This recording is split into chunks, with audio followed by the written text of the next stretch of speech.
At the Global Investigative Journalism Conference, we asked some of the world's leading experts for their top tips when investigating stories.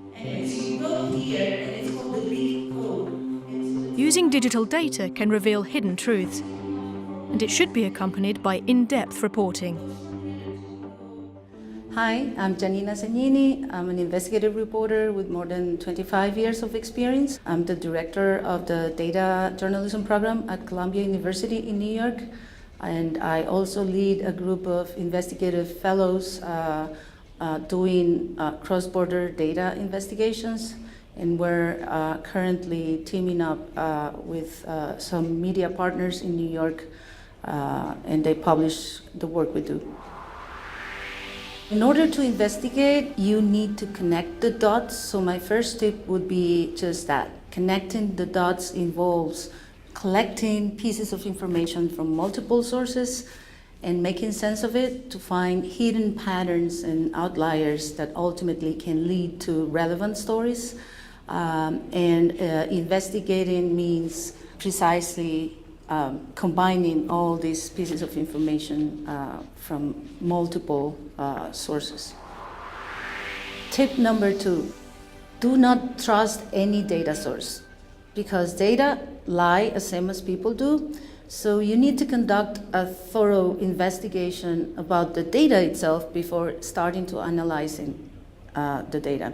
One of the ways to do that is looking into how complete is the data, if it represents the time frame that you are investigating, also sorting by different fields, looking into the extreme values. Sometimes they could be typos and mistakes in the data. And then obviously is finding out who and why collected the data, what's the purpose of it, who paid for it. So all these quality assessment has to be done before you start analyzing the data. Tip number 3, before you start analyzing the data, you have to use your imagination. Imagine how the data was collected, by whom, was there any form involved? If so, then it's good to have access to that form and to see the questions that were asked. Having access to the source of the data collection allows you to make a better assessment and to ask much better questions. Tip number 4, data is full of acronyms and codes, and you need to know what they mean before digging into the data.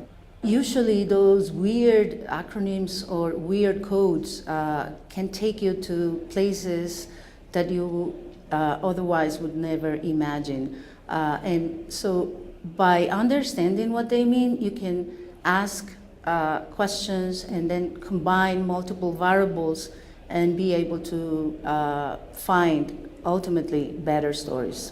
Think about it as if you are interrogating or interviewing a person.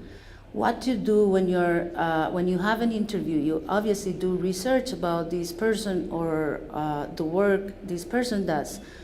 It's the same with data. Imagine that the fields or variables in a data set are like ladies that you are going to interview. And you need to know everything about each of these ladies before interviewing them. Tip number 5, clean and standardize your data before analyzing it. You need to make sure that all the variables have the same standards, that there are no typos of extra characters in every cell or piece of information.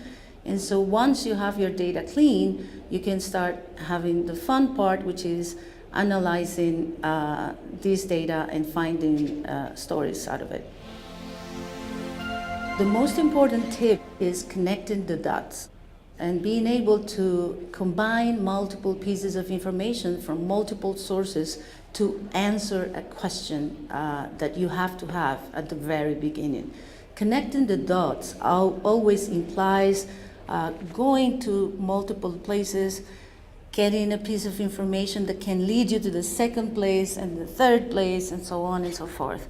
So that strategy that is usually designed at the very beginning of the investigation totally affects and help you on how to be able to see the whole picture. And connecting the dots, it's an art. And that art is always based in a question or multiple questions. So the strategy of selecting the right data, it's always linked to these big question or hypothesis that you have in your mind and that you know can be answered by connecting the dots across multiple sources of information.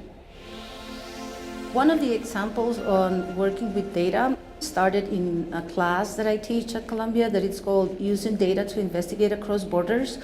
In that class, we have done several projects. One of them is the Global Shipping Project, where we collected data from multiple sources on the shipping industry. And as a result, we were able to publish multiple stories, one of them related to the cruise industry and how, so we collected data on every single cruise ship in the world and looked into different patterns and variables about each of them. So we were able to prove how this industry is unregulated, how they lobby to avoid regulation. One of the findings that it's not a secret is how every single ship owned by cruise companies in the US is registered in an offshore country. So that means that if you take a cruise and once you are inside the boat, everything that happens there is regulated by the legislation of the country where the ship is registered. That's why there's abuse in terms of labor. International crimes happening in a cruise ship are usually not investigated necessarily in the country where you're from, but in the country where the ship is registered. So all these findings and more patterns were discovered by a group of students at Columbia who collected the data from multiple open source and commercial databases, and we followed all the process from collecting, cleaning, processing, and interrogating the data till contrasting this data with reality.